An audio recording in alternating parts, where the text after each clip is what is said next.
नमस्कार, स्वागत है आप सभी का न्यूज रूम पोस्ट में। मैं हूं आपके साथ रोशनी सिंह। आज के वक्त में विनीता सिंह को कौन नहीं जानता। जी हां, शुगर कॉस्मेटिक्स की को फाउंडर और शार्क टैंक इंडिया की जज। स्टार्टअप की दुनिया में वो बहुत बड़ा नाम है।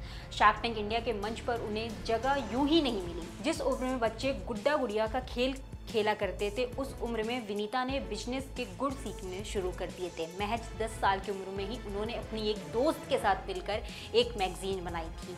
वो अपनी दोस्त के साथ मिलकर इस मैगजीन को लोगों के घर घर जाकर बेचा भी करती थी। उस वक्त विनीता ये मैगजीन महज 3 रुपए की बेचती थी, जिसके लिए भी लोग कहते थे कि ये बहुत महंगी है। ऐसे में उन्होंने पहली बार एहसास हुआ कि पैसों की कितनी कीमत होती है, जिसकी उन्हें कुछ ज़्यादा कद्र नहीं हुआ करती थी। एक बिजनेस में फेल होने के बाद उन्होंने करीब 5 साल तक एक सर्विस कंपनी चलाई। इस बिजनेस में वो क्लाइंट्स को बैकग्राउंड वेरिफिकेशन की सेवा देती थी। विनीता उस वक्त महज 10,000 रुपये की सैलरी लेती थी। एक इंटरव्यू के दौरान विनीता ने बताया कि जब मैंने लगभग 16 साल पहले अपनी यात्रा शुरू की थी, तब मेरे पास सचमुच 10,000 रुपये थे, लेकिन निश्चित रूप से शुरुआत में बहुत संघर्ष करना पड़ता है।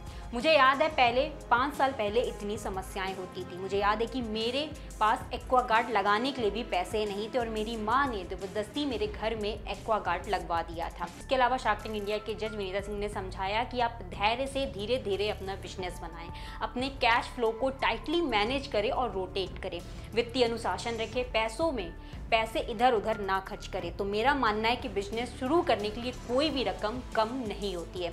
विनीता ने आगे कहा कि और ऐसे कई बिजनेस हैं जो मैंने शार्क टैंक में देखे हैं, जहां 5,000 रुपये, 10,000 रुपये, 20,000 रुपये से आज 100 करोड़ रुपए के साम्राज्य बना दिया है। पर बहुत ज़रूरी है कि आप अपना मुनाफा ही नहीं, अपनी वर्किंग कैपिटल और कैश फ्लो पर भी कड़ी नज़र रखें, क्योंकि आपके पास पैसे नहीं शुरुआत के लिए, बस पैसे ही काफ़ी हैं। और मैंने शार्क टैंक पर कई ऐसे बिजनेस देखे हैं। हालांकि आपको न केवल अपने मुनाफे पर बल्कि अपनी कार्यशील पूंजी और नकदी प्रभाव पर भी नज़र रखनी है।